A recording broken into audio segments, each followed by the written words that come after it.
Good morning. Good morning. Do you know how to find the center of gravity of any object? Here, it's somewhere in the middle. What you do is you put it on your hands, and then just push the hands together towards each other. And I don't have to look what I'm doing. Do you see that?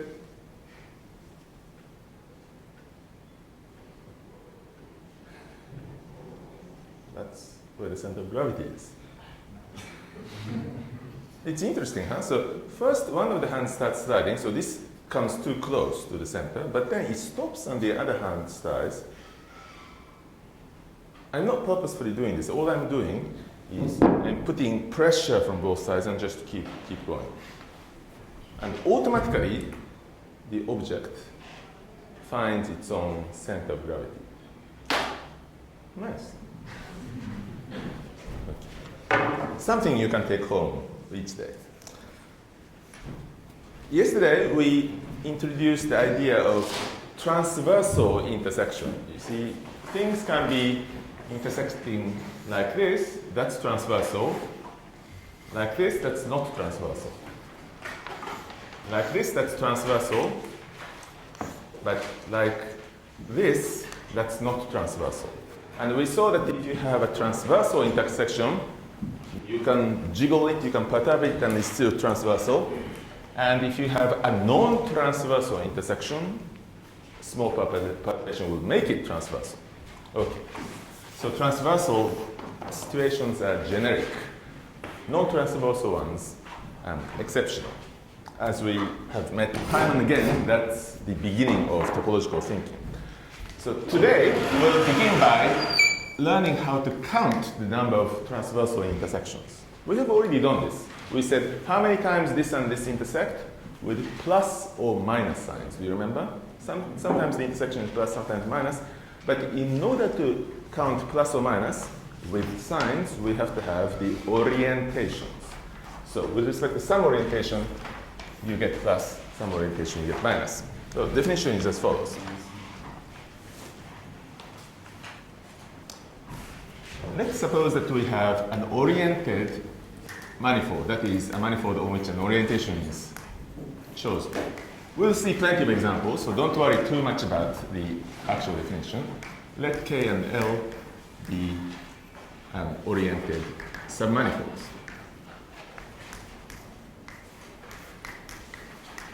Two geometric figures intersecting inside some ambient space. Now, let's first consider the case when those two submanifolds are like this. Do you remember how to read that symbol? Nadia, do you remember this? This strange symbol, which apparently is not Amharic, you remember this? Means that they intersect transversely in M. A symbol that we introduced last time, which you have to remember today because we'll be using it from now on. They intersect transversely. Okay, if they are intersecting transversely, which happens most often, the intersection number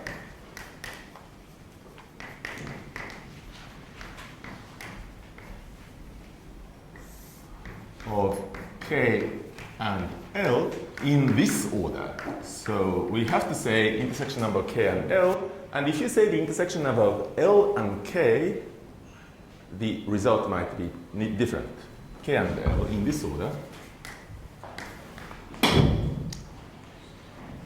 is, we write it like this. K, little circle L. Not K dot L, no. Not K cross L, no. Not K smiley L, no. K little circle L. This is simply equal to the sum over all the intersection points of the sign of the intersection at P. I hope this makes sense. We have done many examples of this kind, and we'll do more, where the sign is plus or minus accordingly as, so all of these numbers are plus or minus, and you're adding plus minus 1, and so on, accordingly as the joint orientation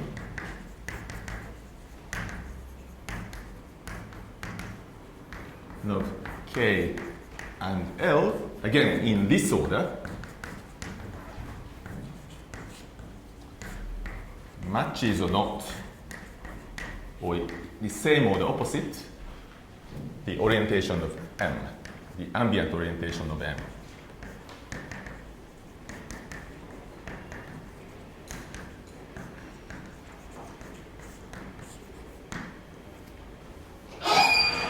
That's this definition when K and L are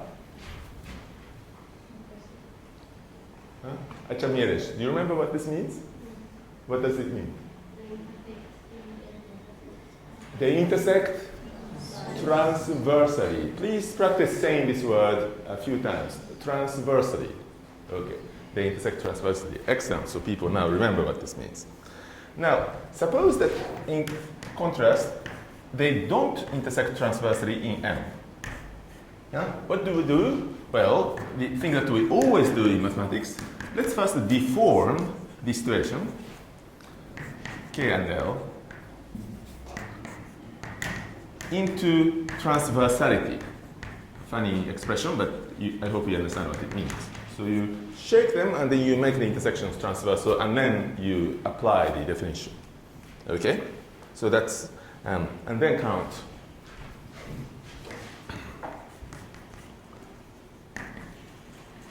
Count the intersection number. There is a problem with this, logical problem with this, which is that maybe if you perturb in different ways into transversality, you get a different count, depending on how you perturb. In fact, it does not.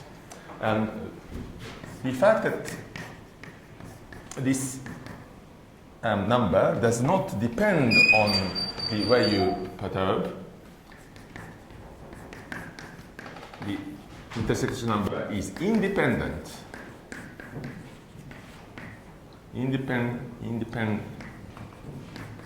of how we deform.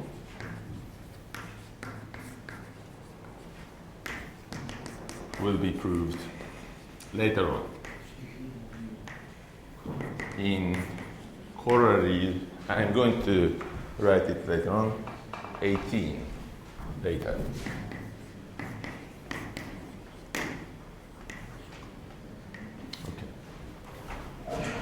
A question. There is a mistake on this blackboard. Please find it. What is it? Independent. Not independent. It's independent in English. Okay. Good. People are still awake. Let's see if we all stay awake until the end. Okay. Now, although we'll never reuse this generalization in any major way, there is a slight generalization of the concept of intersection number when various objects are not oriented. Indeed, it's useful to be able to count the intersection number in non-orientable situations. Do you remember any example of non-orientable objects? Yes? Movie strip. Anything else? There was a whole family of non-orientable things. Do you remember? So NG, so all those things that we call N's. Those were the connected sums of real projective planes. But anyway, there are non-orientable stations in real life. They arise quite often in applications, and it would be nice to do the intersection theory. But it's awkward. We cannot say plus or minus 1, 2, 3, 4, and so on. So in, I have to erase this. In non-orientable stations,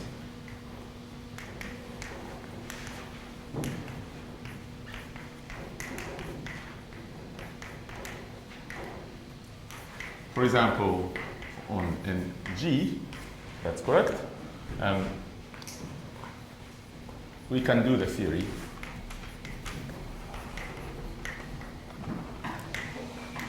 Mode 2. What do we mean by mode 2? It means that it's a strange arithmetic. 1 plus 0 is 1, 0 plus 0 is 0, and 0 plus 1 is 1, but 1 plus 1 is 0. So plus 1 equals minus 1.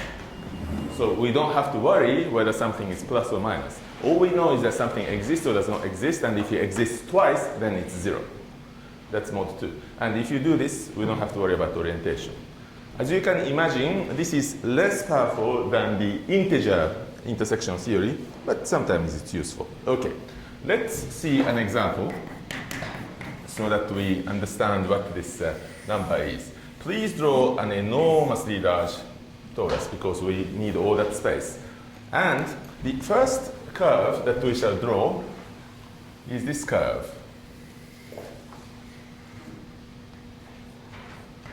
That's the curve that we shall call K. Do you see, as I see, where this curve is? I imagine this torus, like that, and this curve is at the top of the torus. Do you see this? Okay.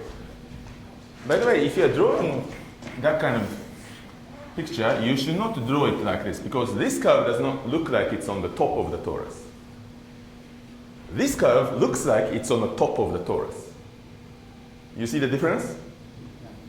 That's how you learn to draw. Okay. The next curve is rather more complicated. We shall imagine a curve that comes in and then starts going around this torus and goes around and then arrives here and then keeps going.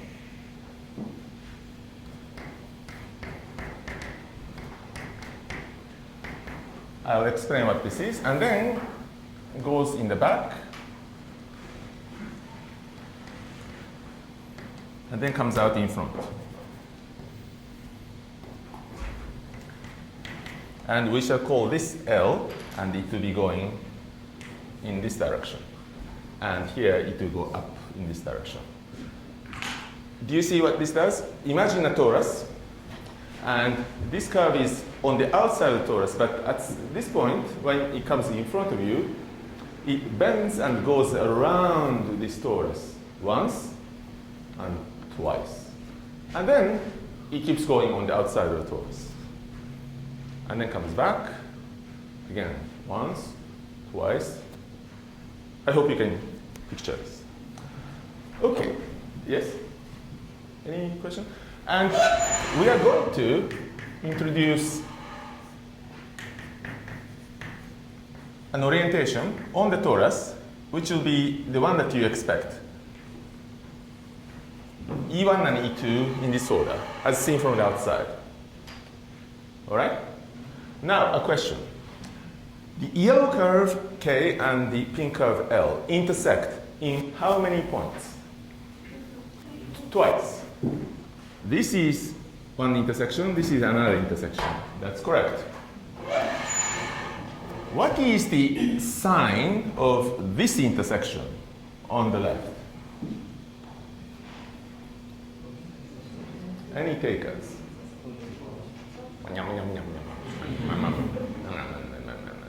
Sarah, do you have an idea? Positive. Why? Because K at this point is going this way. Yeah. L is going this way. Yeah. It looks like it's going this way, but it's actually going this way because it's at the top of the torus. Yeah. K and L, that joint orientation, is that the same or opposite as E1 and E2? It is the same, as you can see. So this is positive. How about the one on the right, Sarah? Positive. It's also positive. You agree? K and L. So these are two positives, and the intersection number again of these two things is +1, +1, and it's +2. Good. I hope this is clear. Next, I shall go to that blackboard because we are drawing something interesting, but again, large scale. We shall draw two curves, two loops inside the two-dimensional plane, so R2. You can try to draw anything you like. It doesn't matter what you draw, but please make it complicated enough.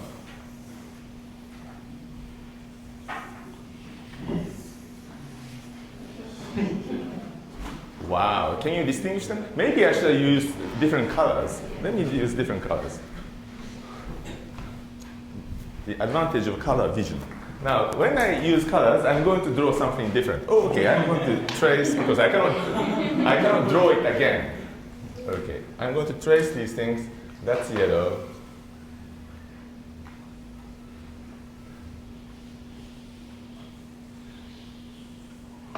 I hope you understand what I have just drawn. I'm not drawing anything in particular. I'm drawing something random. Yes? Okay, and this is the pink curve.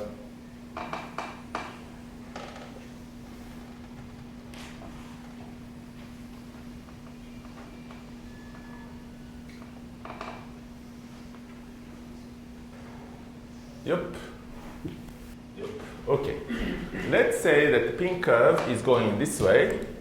So it's going this way, it's going this way, it's going that way, it's going this way. And the yellow curve, which way shall we go? Let's say this is K. Let's go this way, shall we? And then it's going this way, it's going this way. Here it's going that way. It comes down this way, and then it joins up. Clear? And as usual, we shall take the ambient orientation. But just because we want to exercise, let's take this orientation inside R2. The plane of the blackboard is R2, and we take this orientation. Please notice it is the orientation opposite to the usual orientation. Okay.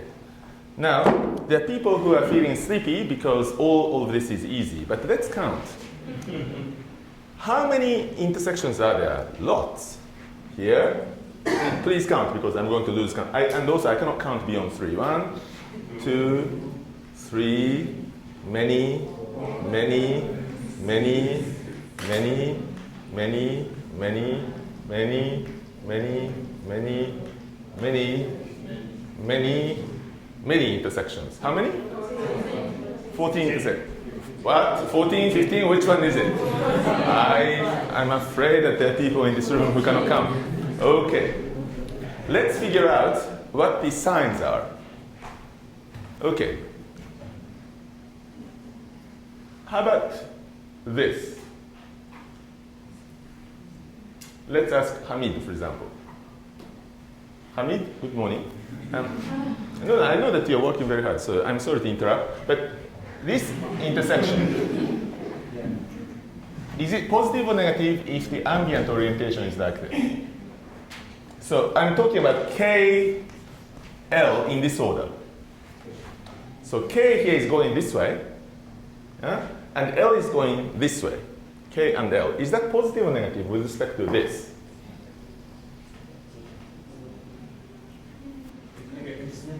Negative, yeah? Indeed, I think it's negative because KL in this order, when I turn around and adjust, it's going to be KL in this order, which does not match the ambient orientation. So that's negative. How about here? Huh? Somebody said, say that aloud? Hey? I can't hear. How about Ikena? It's negative. It's negative, so K goes this way, L goes this way, K, L. Yeah? Is it negative? K, L, K, L, and that's 1, 2 ambient. So, which one is it? Positive. Positive, yes, that's positive. How about this one?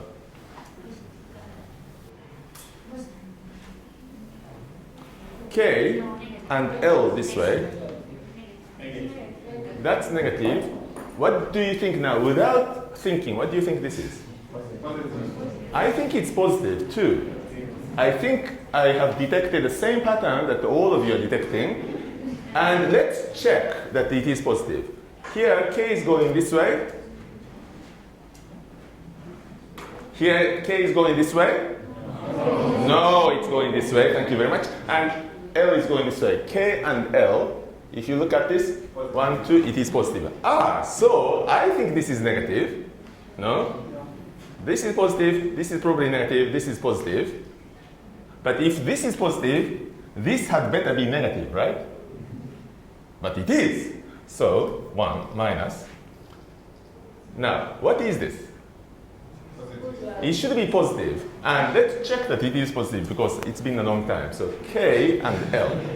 K, L, it's positive. It's positive, but now that's positive. That's negative. This must be positive. Was it positive? Yes, it was positive. Okay, so I think we understand what's going on. So, what is this?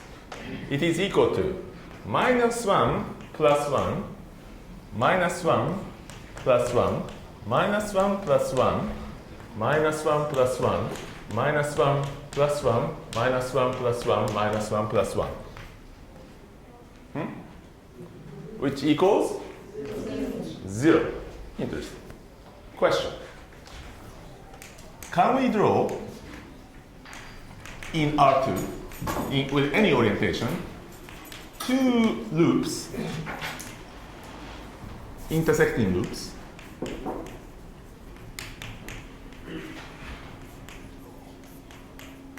whose intersection number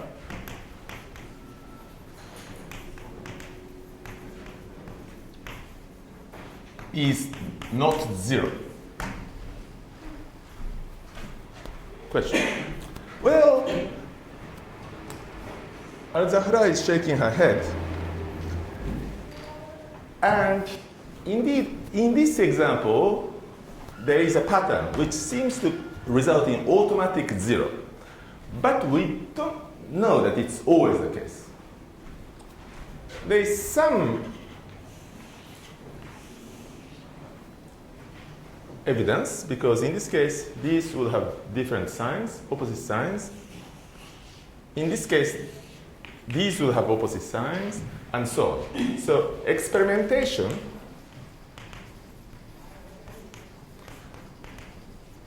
suggests. What do you think it suggests? No. But we are not completely sure. And if you want to be sure, please wait until corollary 23. Okay. Okay. Yes. And L intersected, you said? Yeah. You see, but we are talking, yes, that's right. So you can have something like this and something like this. Yeah? Now, that's an interesting question because this is still going to give you 0. Suppose that we have something like this. That's still going to give you 0.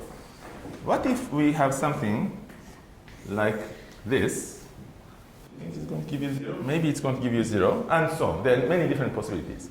So I'd like to leave it as a research idea for you, and we shall give the answer in a moment. But for the time being, whenever you see a problem like this, it's natural to ask the teacher, well, are we allowed to have self-intersections? But let's think of it this way. You have now found an interesting possibility. Make the problem as interesting as possible for you to solve. Yeah? So even if the teacher says, no, you're not allowed to have intersections, well, try to have intersections and see what happens. So maybe it leads to something new. Or maybe it doesn't lead to something new. Either way, you'll have discovered something on your own. Okay? So that's how you can start doing mathematics. Often, we just listen to what the teacher tells you, and then you do exactly what the teacher says.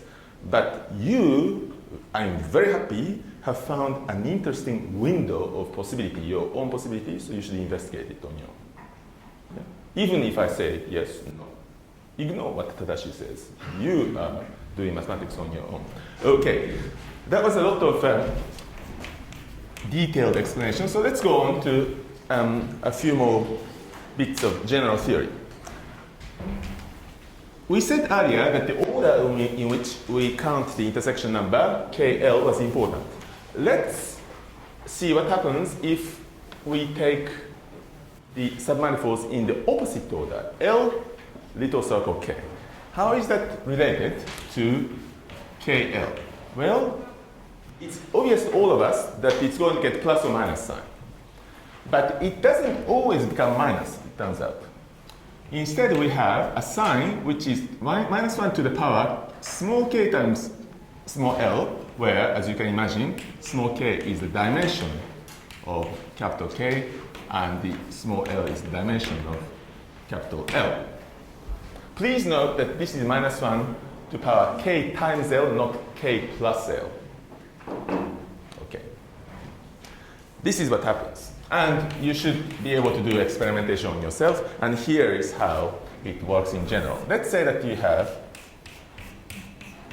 some sort of L, okay, and then some sort of K.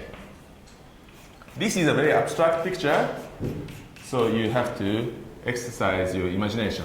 They intersect in this point. This can be, for example, a one-dimensional curve. This can be a two-dimensional surface, so it can be piercing the surface somewhere, for example. But it can be five-dimensional object, six-dimensional object in an 11-dimensional space. That's fine too. Okay, how do we count the intersection? Well, here, officially, we look at the frame of reference or basis of tangent vectors to K. In other words, we look at the tangent space to K, flat thing which touches K in this direction, and we ask what are the tangent vectors. And I have lost the yellow chalk, thank you very much. It's over here. And black, the red chalk. Let's say that we have a number of vectors, E1, E2, and so on, up to EK. There are K vectors here, tangent in this direction. In the case K was one-dimensional, there was only one vector, which was this arrow. Yeah? But in general, there are K vectors.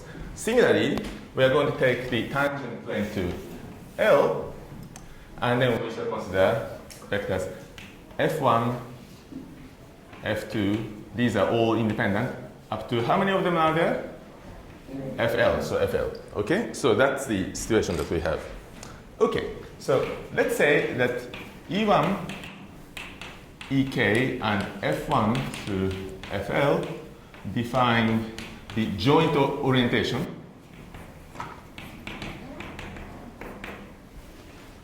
Look at the definition at the point of intersection, okay, of K and L. And L in this order. Okay. And the question is whether this joint orientation matches or mismatches the ambient orientation of M. Matches +1, mismatches -1. Okay. The joint orientation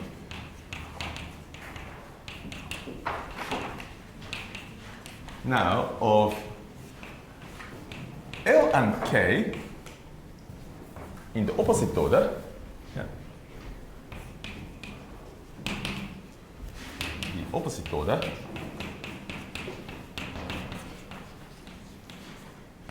is defined by